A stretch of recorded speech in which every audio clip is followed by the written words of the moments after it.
amazing star power that now exists in the Eastern Conference. Okay? One thing for Russ to now go to the Wizards and they're struggling, but look at the top of the East. Each of those teams feel like they should win the conference or this season is a failure. The Miami Heat still have Jimmy, still have Bam. The Boston Celtics have Jason Tatum, Jalen Brown. And how about the Bucks? Not only do they still have Giannis, he signed Jacoby for the next handful of years. It literally just stabilized the conference that has been a revolving door that we talked about the last couple of years. That saw Kawhi parachute in, the Miami Heat take it last year. Giannis was the regular season MVP twice, and then all of a sudden, they got bounced. Philadelphia needed to make change. They have Embiid. They have Ben Simmons. So much star power in that conference is going to be fantastic theater for the league. Well, one thing that this Brooklyn Nets team is what you just mentioned, star power. All day, ever since the trade, everyone's been trying to wrap their head around what Kevin Durant, Kyrie Irving, and James Harden look like on the same team. However, you can't forget that Kyrie Irving is out for personal reasons, likely to be out for protocol reasons for a few games after that. He's not necessarily on this team that James Harden has just been added to. How does this move change where Kyrie Irving's head is at right now, and will it draw him out from his absence? Well, I know he really loves basketball, and he's shown me to be a fantastic performer. If he's going to ever play, this is tailor-made red carpet situation. I don't see him walking away from this, Jacoby. Remember, he was the first guy to sign. He was almost like the lead domino in theory that brought that brought KD. And shout to Kiwi, their GM, Sean Marks, my former teammate. Also, Steve Nash and Mike D'Antoni. This is going to be their 7 seconds or less. And the remix with Amari Stoudemire on the sideline. Kyrie Irving is going to be a vital part of that. I anticipate at some point he will be back in uniform and give us this outstanding big three, one that reminds me of a remix of when we saw LeBron James join Dwayne Wade and Chris Bosh in Miami. So on Kyrie specifically, here are some rumors / reports that we have heard lately. He left for personal reasons that might have something to do with the insurrection in the Capitol, that he didn't necessarily love the idea that Steve Nash was hired as the head coach, and most recently that him and KD haven't really been seeing eye to eye or discussing that much over the past few days. How do those things change with the addition of James Harden? Because basketball is what they do for a living.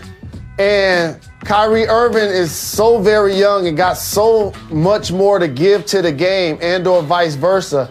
I just think that he'll find a way to figure it out because this situation is tailor-made, Jacoby. And how about some of the outstanding players that each of these guys have had a chance to play with in their careers? Kevin Durant has played with Russ and the Splash Brothers. Kyrie Irving played with LeBron James. James Harden had multiple great players, including Chris Paul and Russell Westbrook, come through Houston. And so this is AAU in the NBA reincarnated. And as somebody that loves AAU basketball, I always stand on the table when people try to slander it. And why that analogy matters, Jacoby, is you're the best player on your squad. You're all city, you're all state, or whatever. But then when the season ends, you go play with the best players in the state to go play against the other best players in the country. So all of these guys have relationships. Jeff Green, DeAndre Jordan. And in a team sport, that bond is going to matter. That bond is going to matter. Yep. And what the Nets are going to do, Mike D'Antoni, who I played for, is going to write 125 up on the board. That's how many they're going to be trying to score each game. Right now, the Bucks lead the league in scoring, and the Nets are currently third. And they just added James Harden, a guy that can get you 40-point triple-doubles, to go with Kevin Durant, a 50, 40, 90 guy, Iceberg Slim shooting trade from the suburbs, And Kyrie Irving, I was in the gym when he made the jumper on the right wing against the Golden State Warriors. All of these guys on the same squad in the East, and that basketball intellect and versatility that each one of those guys have. Oh man, this is gonna be spectacular to watch.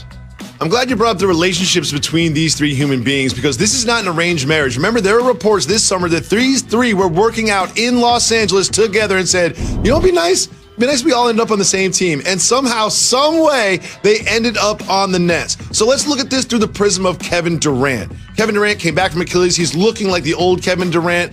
How does he feel when he hears this news? It speaks for itself, like Ice Cube, like mama cooked the breakfast with no hog. He's a made man, dog.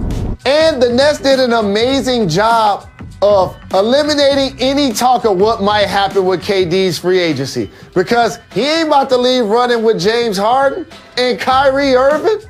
This is an opportunity, Jacoby. You remember when LeBron joined the Heat and they did the press conference, not 5, not 6, not 7? Of course. And each time I always bring up, to me, if he would have got to that, he would have surpassed Michael Jordan in the GOAT conversation.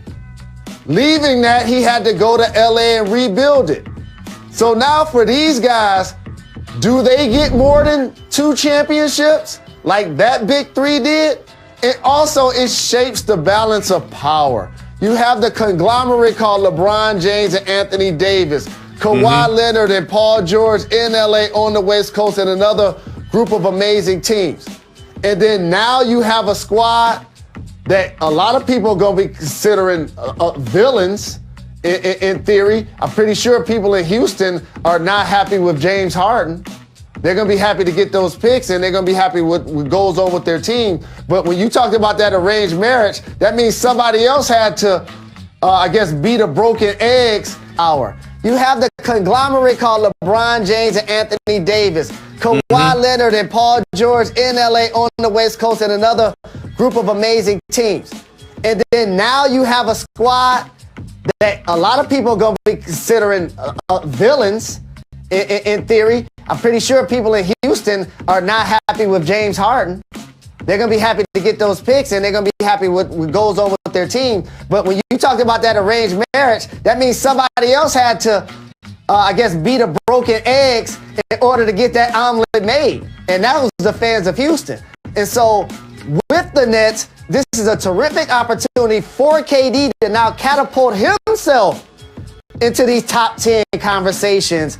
And is he going to surpass some certain great players on these all-time lists? If you remember, it just seemed like a few months ago, is because it was, the Heat won the Eastern Conference and the Lakers won the championship. And it seemed like the rest of the teams in the Eastern Conference were like Scarface. They're like, okay, I'm reloading. You saw what the Bucks did to win out to assist Giannis after they signed Giannis. You saw the Sixers reshape their roster to add more shooting and then get rid of Horford. And now you see this from the Nets. So right now, after this, assuming Kyrie Irving does play professional basketball this season, who do you have coming out of the East to take on the Western Conference champion in the finals? I'm gonna be consistent here. I'm not gonna fall into the Clippers trap that I fell into last year. I remember when LeBron first went to Miami, and I'm saying this before the NFL playoffs end. Same thing for the Tampa Bay Buccaneers. You put together this great talent, you don't necessarily get it done in the first year. Now, I know they have unique chemistry. This is extreme unique chemistry, though, because they're elite players that also have been working out together. They played together before, Harden and KD in OKC. They got a chance to get acclimated earlier in the season, KD and Kyrie. So it's just not like they're shotgunning them together. But there's something to be said for that cohesion, in my opinion, that the Bucks have built over the last couple of years. And you add Drew Holiday, who's going to be an all-star this year. Chris Middleton, for anybody that's still doubting his game, I don't know what you've been watching. You go pull up the game of how he performed last year without Giannis in the playoffs. And that cohesion, to me, is going to be something that is going to be tough for the Nets to overcome. And lastly, let me tell you what else is going to be hard for them to overcome. That productive height that the Bucks have. So now You got DeAndre Jordan. He about to be catching blobs with both hands. Oh, you know what I just saw? That's DeAndre Jordan hanging on the rim again. You know, all right, Kyrie 5 pick and rolls, Harden 5 pick and rolls, DeAndre pop, pick, whatever. Okay. These Nets are going to be outstanding, Jacoby. I can't wait to see the show. Jalen, you make a good point about the Bucks' consistency, the Bucks being on the precipice in the playoffs and not advancing, and it seems like they're ripe to win this Eastern Conference. They'll likely have the best record in the Eastern Conference, and I'm going to do the thing where I fall for the hot new thing in the conference. I think when you have James Harden, Kyrie Irving, and KD, and then you've got Joe Harris with the catch and shoot threes, you got DeAndre Jordan rim protecting and catching the lobs you mentioned, this to me is the favorite to win the East. These Brooklyn Nets. It's not even close to me. You know what? Everyone's going to talk about their defense. They're not going to play defense. They're going to play lots and lots and lots of offense, and I would pick these Nets to win the Eastern Conference right now as we sit here today. That is my favorite for sure.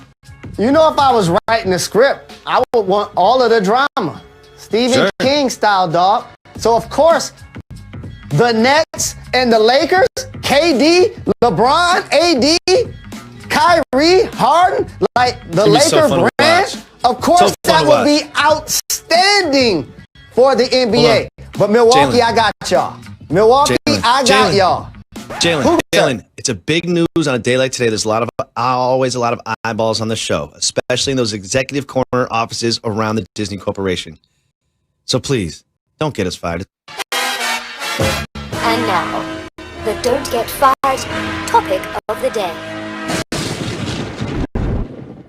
Houston lost James Harden, and Rockets fans are sad, but there's also a ripple effect in the city of Houston. It was pointed out by Slim Thug on Instagram when he put up this meme featuring Houston's own Travis Scott, liked by James Harden, about the anguish felt around the exotic dancers in the Houston area. Do not get us fired and be